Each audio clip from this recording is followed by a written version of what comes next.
50 years ago, in 1969, a friend of mine published a book. It was about an experience that haunted him from the time he lived through it to the day he died. It helped shape modern literature and culture and changed his life in ways both good and bad. People aren't supposed to look back. I'm certainly not going to do it anymore. I've finished my war book now. The next one I write is going to be fun. This one is a failure, and it had to be, since it was written by a pillar of salt. That was his masterpiece. Not just because it was a good book. It was because he's sharing his horrific war experience. You don't have to be a soldier to understand war. And it's not just war even, it's trauma. It's a traumatic experience, and how to process that. And I think readers get that he is using that book to try to process. I think it's the book that he was meant to write. As a boy, I didn't understand it, but he was going and going and going and trying to get things right. And I think what he was trying to get right, what he finally got right, is Slaughterhouse. The book made my friend rich and famous, but it also brought him and those around him grief.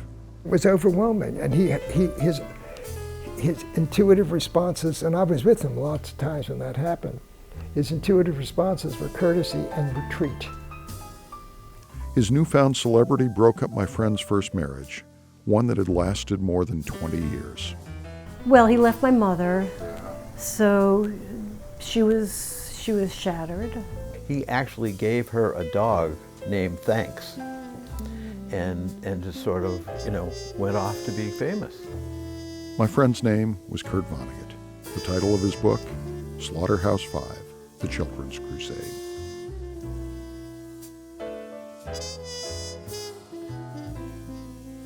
This program is made possible by a grant from Marianne Tobias,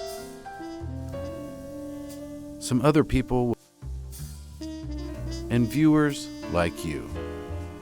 A partnership with Franklin College, and so it goes.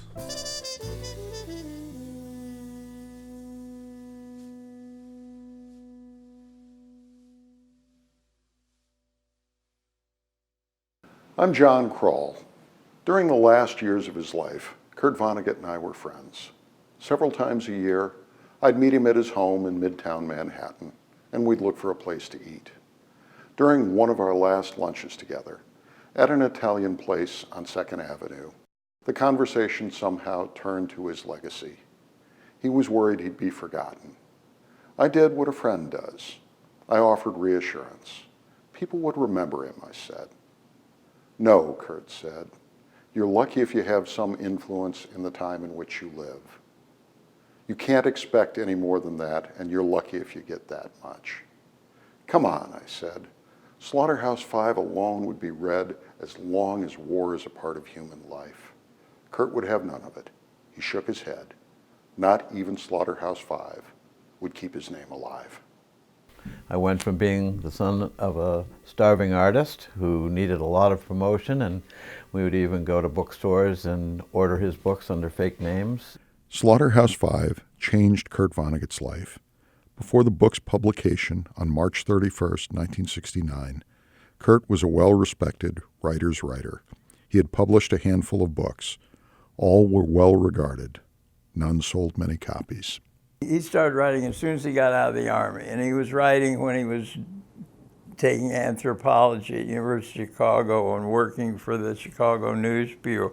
When he was at General Electric, he came home and wrote at night. He got up early and wrote in the morning. He wrote on the weekends. And all these things were getting rejected. To make ends meet and support a growing family, Kurt took on other work. He did public relations. He taught writing. He even tried selling cars, Saabs, without much success. He was incredibly bad. He was off-scale bad. I rode with him on a lot of those demonstration rides and stuff like that, and he felt compelled to show customers how the thing could corner with front-wheel drive, and People weren't used to a ride like that. And he also insisted on doing most of the driving. And one thing I did say to him is, Dad, you should let them drive. 1968, and that was before the money hit. And Mark said, so I know my father as the man who was turned down for teaching an English course at Cape Cod Community College. When I was growing up, we really didn't have much money. And so I still have a vision of my childhood as relatively poor. Slaughterhouse-Five changed all that. It did what Kurt's previous books had not. It sold. It rose to number 4 on the New York Times bestseller list. Every book he wrote following also was a bestseller. Slaughterhouse-Five was made into a movie, as were several of Kurt's other books. You are sort of the hero of American youth. Is that a heavy responsibility? I'm taught now, you know, and so they're forced to read me, so that may wreck that. Kurt started making TV appearances, did a cameo in a movie, and even did commercials. I bought 2 suits of clothes with my Discover card. He commanded up to $25,000 per speech on the lecture circuit. He never had to sell sobs again. All of a sudden we had new cars, we had people going to Europe, we had all these things. My reaction was, where did these rich people come from? Slaughterhouse-Five was a product of torment. Kurt grew up in Indianapolis, the youngest child of a prosperous family whose fortunes fell with the start of the Great Depression. He attended Shortridge High School, where he was an editor of the school newspaper. He was good at writing, but his father wanted him to pursue a career in the sciences. He struggled in college and soon found himself in the Army as World War II ground to its deadly end.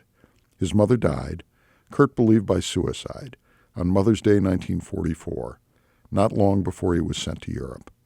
Almost immediately, the Germans captured him, and he became a prisoner of war. He had a rough life. And I also think artists are often, you know, there's a kind of sadness that you're trying to cover with a pearl. And actually, this whole idea that he had post-traumatic stress disorder, I don't think he did, because he would have said, I'm like this because of Dresden. I never heard him ever say that gave me a horrible slant on life, and my innocence was taken away from me after that. I never heard him talk like that. He took me to a science fiction writer convention. We talked a lot on that trip. I honestly think he was just talking and, you know, driving a car. We're both looking ahead, and sometimes he was almost running out of things to say, so he talked about the war. He downplayed what he had been through. He was put in charge of the troops because he spoke German, and he said something to the effect of, "You can't treat my men this way," and they damn near beat him to death with a scrub brush. The Germans had superior technology, much better weapons, and we were just kids, and we wound up, they sent the best they had, everything they had, the best tanks, everything, unexpectedly. And so I was ragged, I was hungry, I had seen a lot of people die, and I had the hell shelled out of us, and I was just a kid. And when it was all over, there were Americans like this, as far as the eye could see, kids, dazed, disarmed. He and the other POWs were taken to Dresden. They were still there when the Allies bombed the city over Valentine's Day, 1945. As many as 135,000 people were killed. The POWs were forced to help carry the corpses to mass graves and dispose of them. During the carnage, Kurt and other POWs were imprisoned in a meat locker, a slaughterhouse, Slaughterhouse-Five. There was no way to come out of that without a scar for life.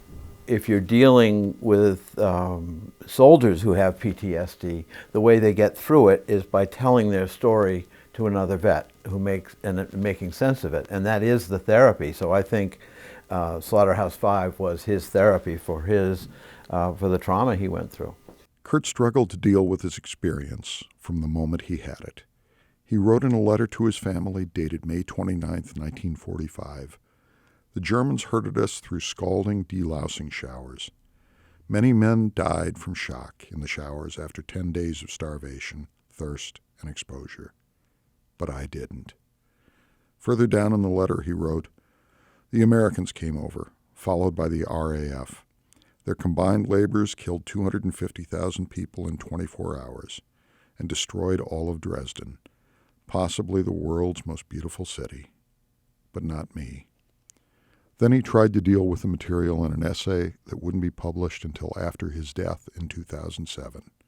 Whaling shall be in all streets. I think he was trying to write it, as he says, and had felt all along like he'd failed. I think he probably felt that way a little bit when he wrote it. Slaughterhouse was a book he wrote that he had been struggling to write, and I do think he was very traumatized by his experience in World War II. His writing was in many ways his attempt to tell the truth about what he had been through, to deal with that trauma. And I think a lot of good art is made by people who are PTSD, bipolar disease, who are intensely upset by what they've been through, and by trying to tell the truth about that, they stay alive. I think without writing and without the arts, he would have been just another screwed up vet. Kurt circled writing about his war experiences for more than 20 years. The breakthrough came when he visited an old Army buddy, Bernard O'Hare, and O'Hare's wife, Mary. Kurt wanted to try to remember, maybe they could remember things that would help him get a fix on how to go about writing it. Mary O'Hare, Bernard's wife, was very upset, and she didn't say anything, but she kept banging pots and pans and not talking to Kurt. And finally, Kurt said, "What's wrong? What are you mad at?" She said, "I'm mad because you're going to write a war novel, and it's going to be one of those war novels that gets to be a movie with John Wayne and guys who are big heroes. But you guys weren't like that. You were children." And so he subtitled the book, the novel, The Children's Crusade. That exchange with his friend's wife helped Kurt with one breakthrough. Unlike his earlier treatments of his war experience, Slaughterhouse-Five was written more in regret than anger. Its tragedies and atrocities were punctuated with a mournful refrain. So it goes. It's a little lighter and fluffier. And I think he did not want to be a hero, and if he had had himself, surviving severe beatings, it would have been, a role Frank Sinatra could play. Another breakthrough was that Kurt told his story with humor, but humor with an undertow of sadness, even tragedy. Laughter and sobbing are physiologically the same thing. Mm-hmm. And what happens if you see something alarming, even though it's fiction, your body will respond and it'll get you to fight or to run. And in real life, as you will face problems that can't be solved immediately, and your body will say, all right, either we're going to fight or run. Yeah. And so you're stuck with all this adrenaline and who knows what else. And the way you get rid of it is expel air through your lungs, carrying some of this out, and you can do this either laughing or crying. But laughter is just like crying very often. It's a response to frustration. He wrote that book with such an extraordinary blend of identity, and yet with a philosophic humor, a detached humor, which is part of the dynamic of human life. War novels up to that point were not written like that. They were far more linear. And I think he then had an effect and changed how subsequent war novels were written. At one of our lunches, Kurt told me about a letter he wrote his family during the war. It was about victory bonds. He told them that if they stopped buying those damn things, he might get to come home. After he told me that joke, Kurt laughed so hard, he almost cried. And I say I prefer laughter to tears because there's less cleaning up to do afterwards. In many ways, Slaughterhouse-Five was an odd bestseller. It opened with a famous line, All this happened, more or less. That was a signal that fact and fiction were going to blend. From there, the book jumped back and forth in time and space, and Kurt violated a couple of supposed storytelling rules. He said the book was a failure, and he told readers how it would end. But it worked. Readers, particularly young readers, responded to the book's authenticity, to Kurt's wounded, sometimes sardonic, but always human voice, a voice that sounded both timely and timeless. Primarily, I choose to teach Vonnegut because he's still so relevant to students. He took on one of the major subjects in all humanity, wars.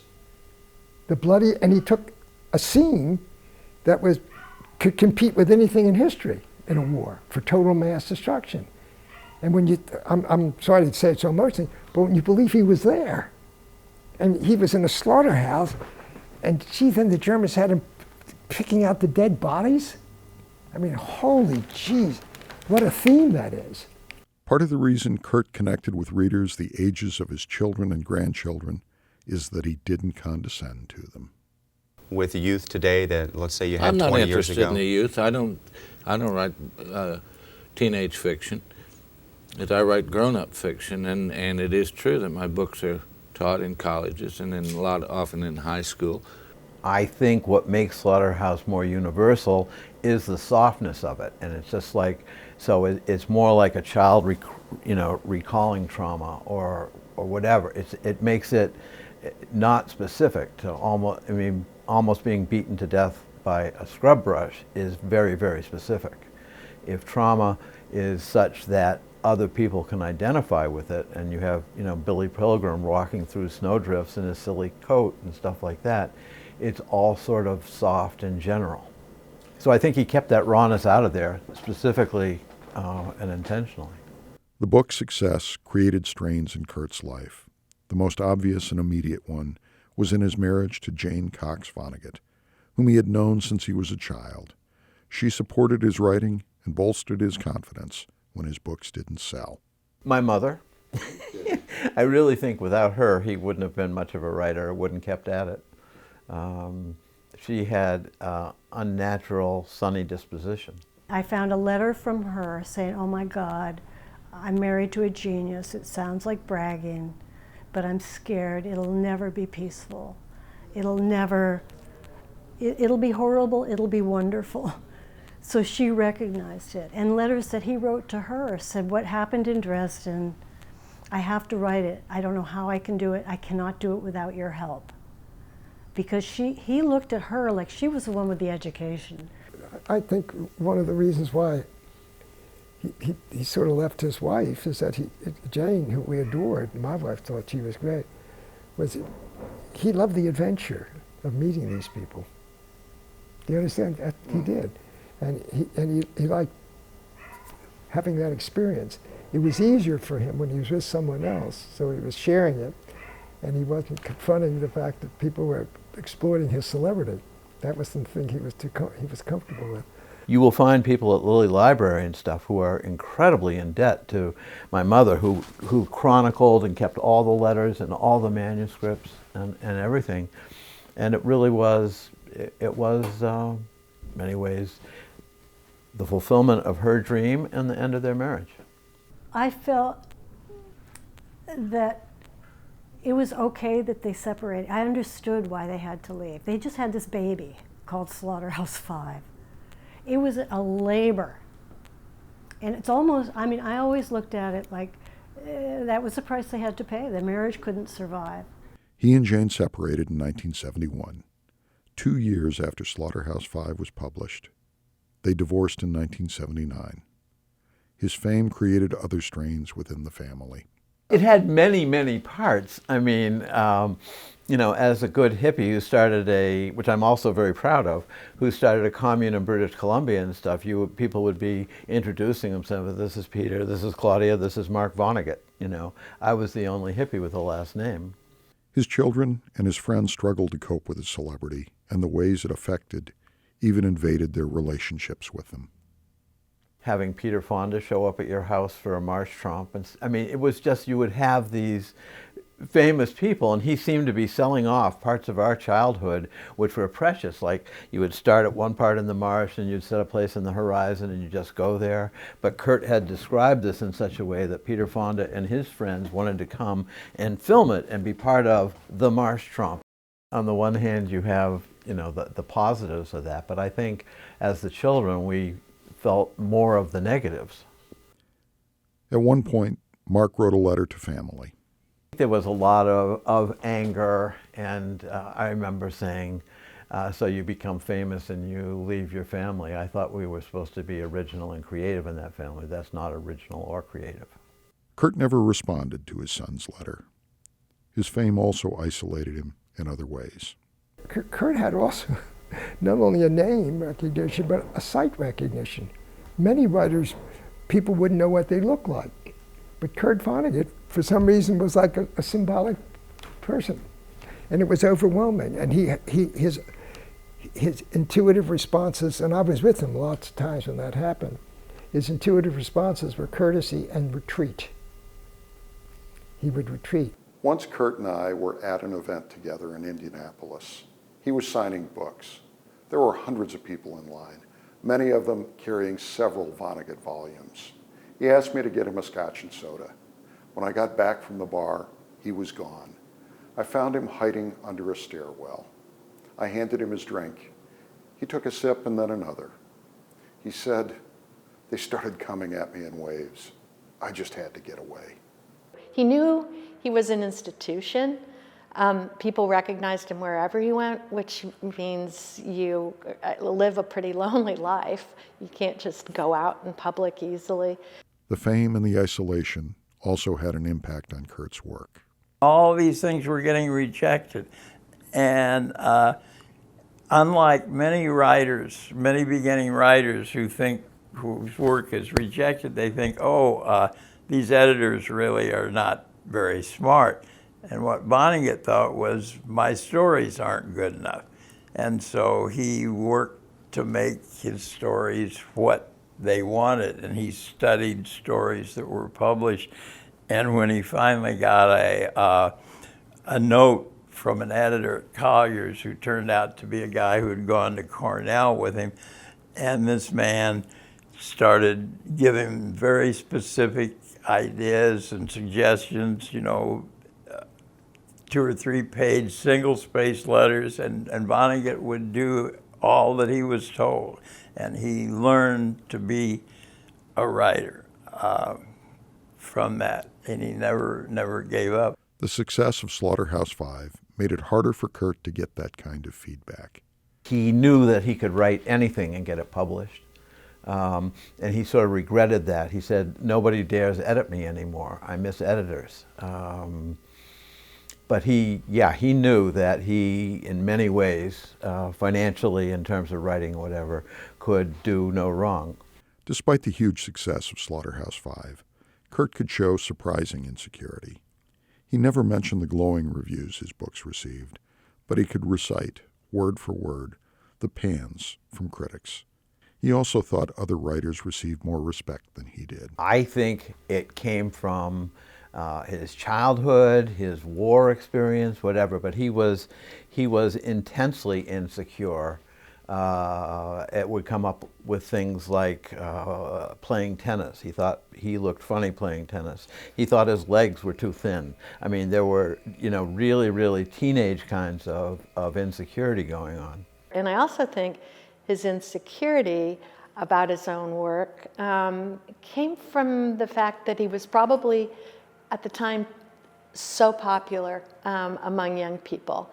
And so other writers took Mailer and Updike, Cheever far more seriously and thought of Vonnegut as less serious or too easy, because young people got him and responded to him. Kurt sometimes could communicate or even mask his feelings with humor. When a fire at his home in New York destroyed some of his records, he called me to ask me to help him get a new birth certificate. He seemed to be in a hurry. I called someone I knew in state government who solved the problem. When I called Kurt to tell him that the new birth certificate was on its way, I asked him what the rush was. Well, John, he said, they do have these things called the Nobel Prize for Literature, and I've got to be ready. In his heart of hearts, he thought he was a much better writer than Hemingway, and certainly Styron. You know, they're all wonderful writers, but he, whether or not he would say so or whatever, he did not feel less than. He felt that other people got more notice than he did, and that would change over time, and I think it has. Whatever pain Slaughterhouse-Five may have caused its author and those close to him, the book did establish Kurt as a major and enduring American writer. The Kurt Vonnegut Museum and Library in Indianapolis just had a grand reopening celebration at a much larger location. A special exhibit of Slaughterhouse-Five's 50th anniversary was one of the star attractions. The vast majority of that third floor is dedicated to Slaughterhouse-Five, to that exhibition, and to monthly public programming around Slaughterhouse-Five themes. It's important to do that because that was his masterpiece. The book also is taught in high schools and colleges all around the world. It's not a book that you need a grown-up to be like the intermediator to explain it to them. You know, students, you listen best when you're talking. So it's a book that you can turn to a kid and say, what did you think? And I think particularly he's also good because he's had such an influence on contemporary American writers who the students also really love, like George Saunders. You know, writers who are satirical, ironic, funny, but also very, very serious. Kurt Vonnegut has been dead for more than a dozen years. So it goes. But 50 years after Slaughterhouse-Five was first published, all of Kurt's books still are in print. And Slaughterhouse-Five still sells about 100,000 copies every year.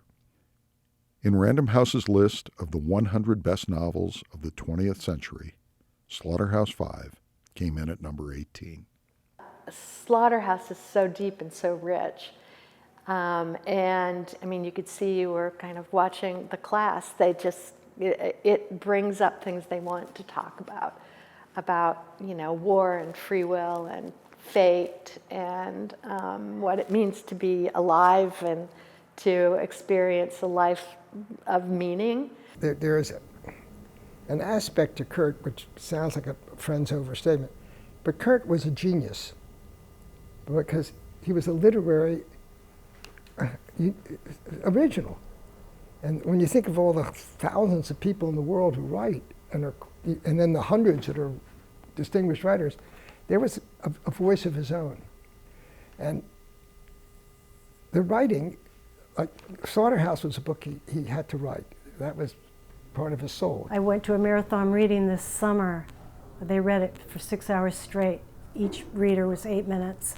And I could not leave my seat. I could not believe what a beautiful book it was and how beautifully composed it was. It's like having Godzilla in the living room, you know.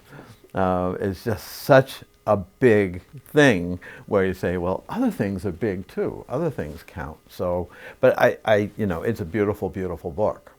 I looked through a Gideon Bible one time for tales of great destruction.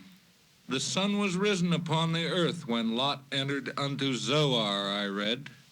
Then the Lord rained upon Sodom and upon Gomorrah brimstone and fire from the Lord out of heaven. And he overthrew these cities, and all the plain, and all the inhabitants of the cities, and that which grew upon the ground. So it goes. Those were vile people in both those cities, as is well known. The world was better off without them. And Lot's wife, of course, was told not to look back where all those people and their homes had been.